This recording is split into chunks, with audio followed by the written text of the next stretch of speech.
kabarnya hari ini? Baik. Puji Tuhan. Ayo kita membuka firman Tuhan dari Mika pasal 5 ayat 2 sampai 15. Mika pasal 5. Mika di perjanjian apa? Ya. Mika di perjanjian lama. Mika pasal 5. Mika pasal 5 ayat 2 sampai 15.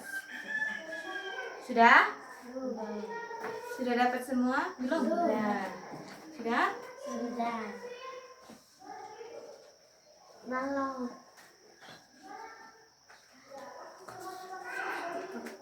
Mika pasal 5 sudah? Ayo kita baca semua. Bawa kitab aja semua toh? Ya, perhatikan. Kita baca sama-sama ya. 1, 2, 3. Oh, Bethlehem Efrata, hai yang kecil di antara kaum Yehuda, dari antara kaum akan bangkit bagiku seorang yang akan memelihara Israel, yang asalnya sudah sejak dahulu. Ya. Ia akan membiarkan mereka sampai waktu perempuan yang sedang melahirkan telah melahirkan. Lalu selebihnya dari saudara-saudaranya akan kembali kepada orang Israel. Lanjut. Maka ia akan bertindak dan akan membawakan mereka dalam kekuatan Tuhan, dalam kemudahan menunggu Allahnya. Mereka akan tinggal tetap sebab Israel menjadi sampai ujung bumi. Dan dia menjadi senjata apabila Asyur masuk ke negeri kita, dan apabila ia menginjak tanah kita, maka kita akan membangkitkan negara yang tujuh orang yang dapat memimpin manusia. Mereka akan untuk negeri Asyur yang kena dari bumi dan bergunung. Mereka akan melepaskan kita dari Asyur apabila ia ingin masuk negeri kita dan menyentuh rakyat kita. Maka sia-sia Yakub akan ada di tengah-tengah bangsa, seperti embun daripada Tuhan, seperti biru yang di atas tumbuh-tumbuhan, yang tidak menanti-nantikan mengharapkan manusia. Maka sia-sia Yakub akan jadi bangsa dengan banyak bangsa, seperti singa di antara binatang-binatang hutan, seperti singa muda di antara kawanan kambing domba. Kemanapun ia pergi, maka ia membanting dan menerkam, sedang tidak ada yang melepaskan. Tanganmu akan diangkat melawan para lawanmu, dan semua musuhmu akan dilenyapkan. Maka akan terjadi pada waktu itu, demikianlah firman Tuhan, aku akan melenyapkan kudamu dari tengah-tengahmu, dan akan membinasakan keretamu. Aku akan melenyapkan kota-kota negerimu, dan akan membinasakan segala kukumu. Aku akan melenyapkan alat-alat sihir dari tanganmu, dan tukang-tukang peramal tidak ada lagi padamu. Aku akan melenyapkan patung-patungmu dan tugu-tugu berhalamu dari tengah-tengahmu. Maka engkau tidak lagi akan sujud menyembah kepada buatan tanganmu. Aku akan menyingkapkan tiang-tiang berhalamu dari tengah-tengahmu, dan akan menggunakan berhalamu. Aku akan membalas dendam dengan murka dan amarah kepada bangsa yang tidak mau mendengarkan. Amin atas firman Tuhan yang telah kita baca bersama. Nah, pada saat ini kita akan belajar di bawah satu tema, yaitu teladan ketaatan Mika. Lali, jangan ribut lah ya. Dengar, teladan ketaatan Mika. Sudah? Teladan ketaatan Mika.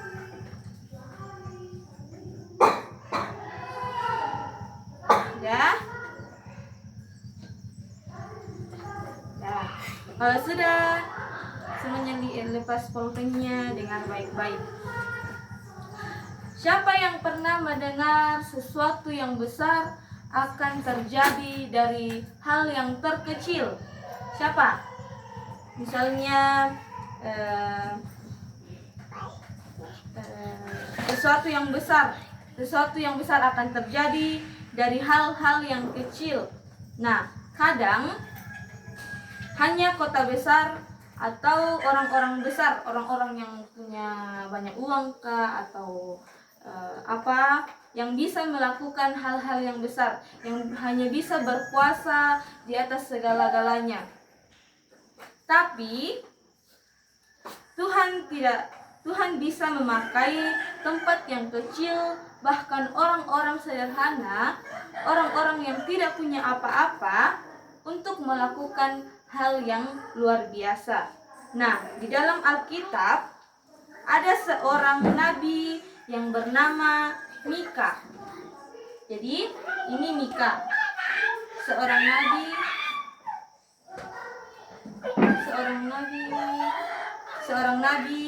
yang bernama Mika. Lihat, ya, ini adalah seorang nabi yang bernama Mika, yang Tuhan titipkan pesan untuk menyampaikan kepada bangsa Israel pada masa yang sulit. Nah, pada masa itu bangsa Israel berada dalam kekacauan, sedang melawan bangsa-bangsa lain yang putus asa dan membutuhkan pengharapan dan pemimpin yang bisa membawa mereka keluar dari masalah yang mereka hadapi sekarang. Nah, pada suatu hari, ini boleh dilihat, pada suatu hari Mika datang membawa kabar yang luar biasa, meskipun banyak orang yang tidak percaya akan pesan yang akan disampaikan oleh Mika kepada bangsa Israel, yaitu Mika menyampaikan janji Tuhan, yaitu seorang raja yang besar akan datang dari kota kecil, yaitu Bethlehem. Tetapi orang-orang tidak percaya karena Bethlehem itu kota yang kecil, tidak banyak orang yang tahu. Kota yang kecil, terpencil, dan mungkin jarang orang dengar karena tidak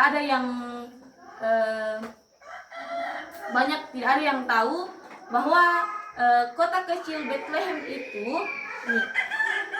Bethlehem itu menyimpan banyak rahasia. Dan Mika tahu bahwa Tuhan memilih kota kecil itu, yaitu Bethlehem Efrata, karena Tuhan memiliki rancangan yang indah di dalamnya. Nah, pada saat itu di sebuah kota kecil bernama Bethlehem, Bethlehem, kota yang tidak terkenal, tidak banyak orang ketahui, tidak seperti kota Yerusalem yang besar dan banyak orang yang tahu. Tapi kota ini menyimpan banyak rahasia. Nah, Mika adalah seorang hamba Tuhan. Mika adalah seorang hamba Tuhan yang setia menyampaikan pesan kepada bangsa Israel, pesannya terdapat dalam Mika 5 ayat 2, yaitu, "Hai Bethlehem Efrata, walaupun engkau kecil di antara kaum-kaum Yehuda, daripadamu akan bangkit bagiku seorang yang akan memerintah Israel, asalnya sudah sejak dahulu kala, sejak zaman purbakala. Nah, dalam Mika pasal 5 ayat 2. Nah, orang-orang yang mendengar hal itu, ini gambar ketika Tuhan sedang berbicara kepada Mika, sedang menyampaikan pesan-pesannya, sedang menyampaikan janji Tuhan kepada bangsa Israel melalui Mika. Nah, pada saat itu, saat Mika menyampaikan pesan Tuhan kepada bangsa Israel, banyak orang yang mendengar hal itu dan heran dan berkata, Bethlehem, bertanya kepada satu sama lain, Bethlehem, kota kecil itu, masa dari kota kecil yang tidak banyak orang ketahui akan lahir seorang pemimpin yang luar biasa dari sana. Ini orang-orang heran karena masa dari kota kecil, kalau kita di sini kampung-kampung kecil, kampung-kampung yang terpencil, masa ada orang pemberani yang bisa memimpin satu kota akan keluar dari masalah yang sangat besar. Tetapi Tuhan menjanjikan bahwa dari Bethlehem akan lahir seorang raja damai dan akan mengembalakan umatnya dengan kekuatan dari Tuhan, dan orang-orang akan hidup di dalam ketenangan dan akan menjaga mereka dan akan keluar dari segala masalah-masalah yang mereka hadapi. Nah, ini adalah bangsa Israel yang sedang dalam kekacauan, yang sedang dalam masalah. Lihat, banyak rumah yang terbakar, banyak prajurit yang datang menghancurkan kota mereka. Nah, ratusan tahun kemudian, masih ingat janjinya tadi? Janji Tuhan kepada bangsa Israel di dalam Mika pasal 5 ayat 2, yaitu menjanjikan seorang raja yang akan datang untuk menolong bangsa Israel keluar dari masalah mereka. Nah, ratusan tahun kemudian, janji itu benar-benar terjadi. Di malam yang sunyi, di kandang yang kecil dan sangat sederhana, Yesus lahir, dan dialah Raja Damai yang dikatakan oleh Nabi Mika, yang Tuhan janjikan bagi bangsa Israel. Ya, ini adalah Raja yang akan memimpin bangsa Israel keluar dari masalah-masalah yang mereka hadapi. Meskipun Yesus lahir, lihat toh. Nah, meskipun Yesus lahir di tempat yang sangat sederhana. Ya, barusan kita melihat ya, ada orang yang lahir di kandang. Siapa yang lahir di kandang? Tidak ada toh? Pasti di rumah atau di rumah sakit. Nah, Yesus ini lahir di kandang yang sangat sederhana. Dan dia diutus untuk membawa pengharapan, damai sejahtera, dan kemenangan atas kejahatan. Mika juga mengatakan bahwa Tuhan akan membersihkan bangsa-bangsa yang berhala dan hal-hal dari yang berhala dan hal-hal yang jahat, dan umatnya akan kembali dan hidup dalam kebenaran. Nah, melalui cerita kita pada saat ini, boleh didengar. Nah, melalui cerita kita pada saat ini, kita belajar ketaatan Nabi Mika yang tetap menyampaikan pesan dari Tuhan meskipun sangat sulit, dan banyak orang-orang yang tidak percaya akan pesan itu. Nah, Mika menunjukkan bahwa taat berarti melakukan kehendak Tuhan, bukan cuma melakukan apa yang kita suka. Jadi kita harus melakukan apa yang kita tidak suka dan apa yang kita suka. Jangan cuma melakukan apa yang kita suka.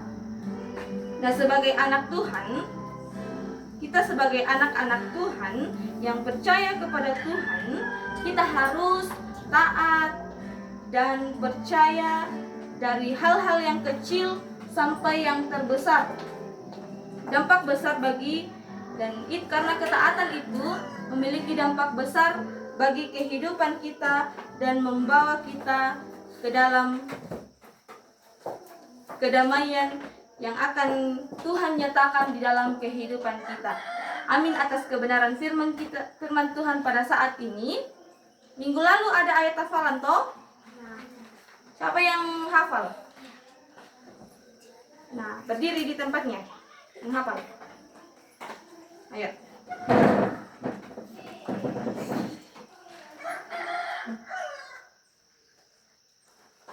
Yesaya pasal 6 ayat 8. Lalu aku mendengar Tuhan berkata,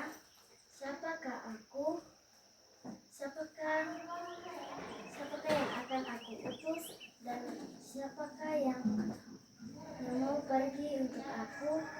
Maka sahutku, inilah aku, utuslah aku. Ya. Siapa lagi? Yesaya pasal 6 ayat 8.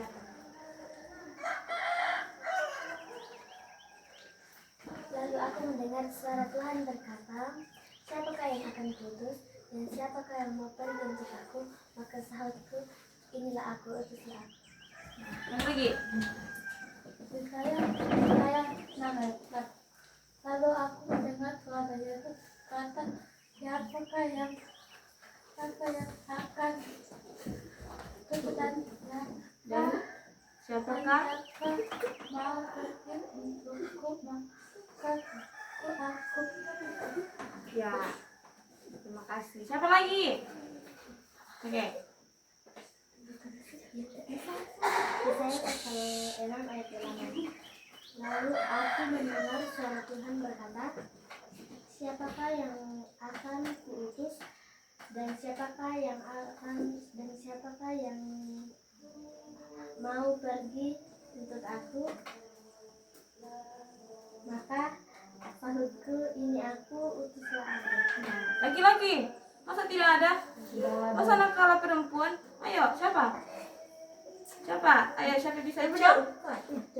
Aduh, tidak bisa dihafal di sini karena itu sudah tugas di rumah PR toh. Tidak dibilang nanti di gereja baru dihafal, toh? Cuma itu toh. 1, 2, 3, 4. Oke. Amin atas kebenaran firman Tuhan kita pada saat ini. Mari kita satu di dalam doa. Kita berdoa. Baiklah, segala puji dan syukur kami persembahkan kedatangan hadirat-Mu Bapa di sorga. Oleh karena kasih dan penyertaan Tuhan dalam sepanjang kehidupan kami, terlebih dalam waktu dan kesempatan Tuhan berikan kepada kami mendengarkan sebagian dari kebenaran firman-Mu.